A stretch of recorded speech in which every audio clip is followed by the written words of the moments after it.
सुनो सुनो सुनो, एक आवश्यक सूचना।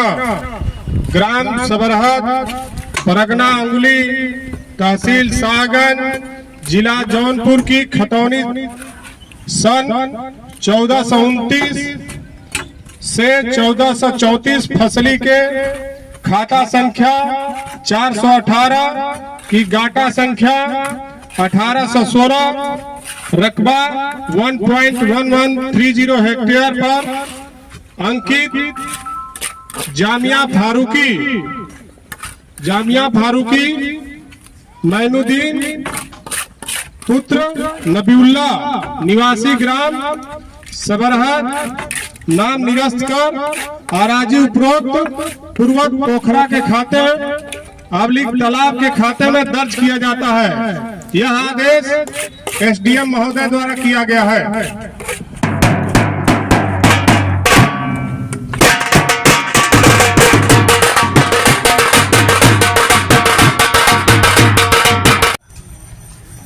तहसील शाहगंज स्थित ग्राम सबरहद में अराजी नंबर 922 आबादी चूना भट्टी के नाम से स्थित है और इसकी कुल क्षेत्रफल 81 है।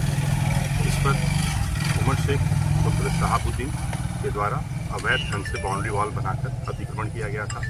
इसके क्रम में मेरे तहसीलदार न्यायालय शाहगंज में अंतर्गत धारा 67 उत्तर प्रदेश राजस्व संहिता वाद योजित किया गया और तदुपरांत मेरे द्वारा इनको बेदखल किया गया तथा इन पर 1,05,30,000 रुपये का जुर्माना भी अवधारित किया गया।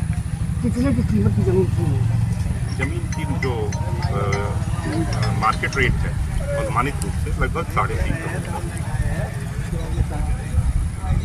करोड़। तालाब का गाटा संख्या 1816 है, जो इससे पूर्व राजस्व अभिलेखों में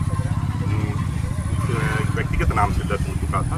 उसको उप जिलाधिकारी महोदय शाहगंज के द्वारा अंतर्गत धारा 38 राजस्व संहिता के द्वारा पुनः तालाब के खाते में दर्ज कर दिया गया तथा ग्राम सभा को सुपुर्द कर दिया गया तथा साइन बोर्ड भी लगा दिया गया। इस आखिर इसमें जो दोषी हैं राजस्व कर्मी, उनके खिलाफ भी क्या कार्रवाई होगी? क्या दोषियों के विरुद्ध भी विभागीय कार्रवाई प्रचलित कर दी गई है। जैसे ही विभागीय कार्रवाई कंक्लूड होती है उनके खिलाफ नियमानुसार आवश्यक कार्रवाई की जाएगी। आशुतोष श्रीवास्तव पत्रकार जिसकी हत्या हुई, उसी मामले में ये कार्रवाई जो है, उन्होंने ये आरोप बहुत पहले से लगाया था कि इस तरह की चीज़ें हैं, चूना भट्टी की ज़मीन पे लोग कब्जा कर रहे हैं तालाब की। तब राजस्व विभाग के कर्मचारी जो है उसको दबा रहे थे। आज जो है ये हत्या के बाद ये मामला, क्या मानते हैं कहीं ना कहीं कुछ राजस्व विभाग कर्मचारियों की मिली भगत? जैसे ही हमारे संज्ञान में आया तुरंत हमने वाद योजित किया और उनके खिलाफ कार्रवाई की गई। वैसे ही त्वरित कार्रवाई इस तालाब पर भी जिलाधिकारी महोदय के द्वारा की गई। संज्ञान में जैसी चीज़ें आती हैं त्वरित कार्रवाई की जा रही है। पूर्व की चीज़ों के से तो मैं अवगत नहीं हूँ, मगर मेरे कार्यकाल के समय हमने तत्काल कार्रवाई की। तो कुल कितने की आज जमीन पूर्व की गई और कितना जुर्माना लगाया गया, दोनों जोड़ के? जो अंतर्गत धारा 67 मुकदमा योजित होता है उसमें जुर्माना लगाया जाता है, तो उसमें 1,05,30,000 रुपये का जुर्माना लगाया गया। और यह जो कार्रवाई अंतर्गत धारा 38(1) उत्तर प्रदेश राजस्व संहिता के अंतर्गत की गई है, इसमें जुर्माना लगाए जाने का प्रावधान नहीं है। राजस्व अधिकारी तहसीलदार साहब के नेतृत्व में यहाँ पे उपस्थित है और ग्राम सबरहद अंतर्गत इमरानगंज बाज़ार के पास जो एक ज़मीन उमेर पुत्र जैनुद्दीन इत्यादि के द्वारा कब्जा की गई थी और उसे विक्रय किया जा रहा था, उस संबंध में उनके द्वारा उन्हें बेदखल किया गया। नियमानुसार इस संबंध में उनके द्वारा सुनवाई की गई और इस संबंध में राजस्व अधिकारियों के द्वारा एक अभियोग थाना शाहगंज में भारतीय न्याय संहिता 2023 जो कि अभी नया आज ही से लागू हुआ है, उस संबंध में के अंतर्गत अभियोग पंजीकृत किया जा रहा है। और जो जहाँ पे अभी हम लोग खड़े हैं, यहाँ ये जो तालाब है जामिया फारूकिया तालाब, इस पे भी गलत तरीके से नाम चढ़ाए जाने की बात प्रकाश में आई थी राजस्व अधिकारियों को और एसडीएम साहब के कोर्ट के द्वारा उसकी विधि अनुसार सुनवाई करते हुए नाम निरस्त करते हुए पुनः ग्राम समाज को ये आज प्रदान किया गया और इसी कार्रवाई को पूर्ण कराने हेतु हम लोग यहाँ पे उपस्थित हैं। Thank you. जो अमेंडमेंट हुआ है उस अमेंडमेंट में किस धारा के तहत ये मुकदमा दर्ज हुआ है और पूरा क्या है हुआ मामला, अपराध किस तरह का है? अब जो अमेंडमेंट हुआ है उसमें ये धारा 329 4 है, जिसके तहत ये अभियोग पंजीकृत हुआ है, और 3/4 लोक संपत्ति क्षति निवारण अधिनियम वो भी है, इसमें ये अभियोग पंजीकृत हुआ है। अभी विवेचना आगे प्रचलित होगी, तो जो जो चीज़ें सामने आएगी, यदि किसी संगठित अपराध के संबंध में कोई बात आती है तो उसके संबंध में भी आगे कार्रवाई प्रचलित की ये जाएगी। आशुतोष श्रीवास्तव हत्याकांड के दौरान ही ये बातें आई थी। आशुतोष श्रीवास्तव मरने के कुछ दिन पहले भी इन सब चीज़ों की आरोप लगाते थे कि इस तरह से, और जैसा कहा जाता है कि इसी मामले में उनकी हत्या हुई। तो अपडेट क्या है सर?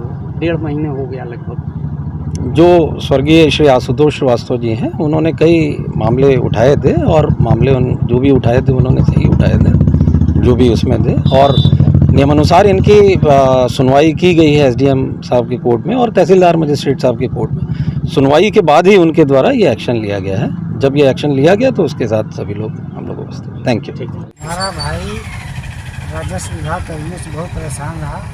2 साल से वो दौड़ता रहा, कभी डीएम कार्यालय, कभी आयोग। वो सूचना मांगता था, फर्जी रिपोर्ट लगाता था, विकास सिंह कुशवाहा लिखता था। आज उसी की ज़मीन के कारण भाई की हत्या हुई।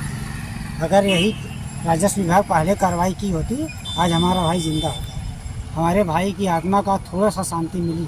लेकिन अभी भी जो सरकारी ज़मीन 12 पे उसने रोक लगाया था कि 12 ऐसे हैं जो चकमार्ग हैं, सरकारी नाला है, बंजर खाता का ज़मीन ट्रांसफ़र करके नासिर जमान ने दूसरा ज़मीन देकर उसको अपने नाम करा लिया। उसने उस पर भी आवाज़ उठाया था। अभी उस सब पे कार्रवाई नहीं हुई है। अभी ये 100% पे खाली 1% पे कार्रवाई हुई है आज, वो भी उसके मरने के बाद। तो आज की कार्रवाई से कितना संतुष्ट हैं आप? हम 100 में 10% संतुष्ट हैं केवल, क्योंकि अभी भाई ने जो ज़मीन पे सूचना मांगा था, जिस पर गलत रिपोर्ट लगाएगा, सब खाली होना चाहिए। तभी हमारे भाई की आत्मा को शांति मिलेगी और नामजद हत्यारों को तुरंत पकड़ें। क्या यही लोग हत्या कराए थे? बिल्कुल, राजस्व विभाग से ही मैटर था भाई का। तो भाई ने कहा था डीएम कार्यालय पे हमको किससे खतरा है, सबको मालूम है, जग जाहिर है। उसका ऑडियो आज भी रिकॉर्ड मौजूद है। और उसके बाद उसने पोखरा पे कहा था, चूना भट्टी ज़मीन पे कहा था, चाँद तारा पे कहा था, सरकारी नाले पे कहा था। अभी एक गरीब अगर कोई एक हिस्सा कब्जा कर लेगा, पूरा राजस्व विभाग बुलडोजर लेके पहुंच जाएगा। लेकिन अगर वही आदमी, जो बड़ा आदमी कब्जा करेगा, तो राजस्व विभाग अनदेखी कर देगा। आज राजस्व विभाग उसके मरने के बाद कार्रवाई की। अगर 2 साल से भाई चिल्ला रहा था की होती, तो भाई आज हमारा ये बताइए, 1.5 महीने से ज़्यादा हो गया, अभी तक कार्रवाई कहाँ तक पहुँची? अभी तक कोई कार्रवाई नहीं हुई है। जो कार्रवाई हुई, जमीरी दिन को मोहरा बना दिए। कभी इसमें बता रहे हैं सिकंदर आ गया है। हमने जो नामजद दिया उस पर पहले कार्रवाई करिए। हमने कहा आरक्षी को पकड़िए, नार्को टेस्ट कराइए आप। अगर वो सच्चाई का सामना करना चाहते हैं, सामने आए। हम सीबीआई जांच की मांग कर रहे हैं, आप भी मांग करिए, यहाँ सीबीआई जांच कराई जाए। जो भी आना चाहे उसका स्वागत है।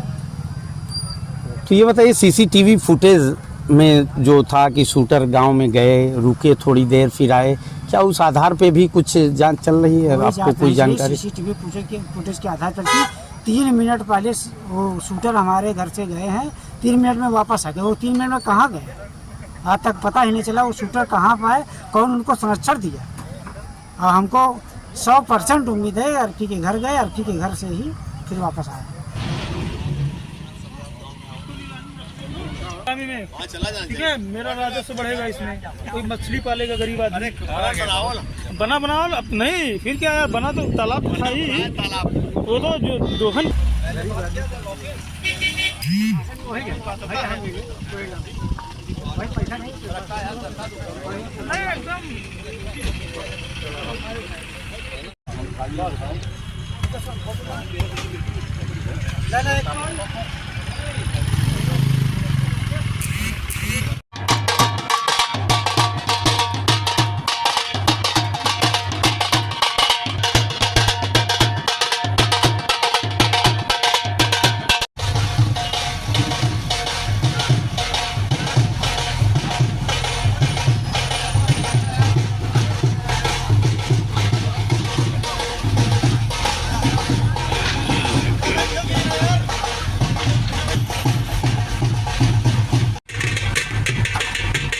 ठीक है।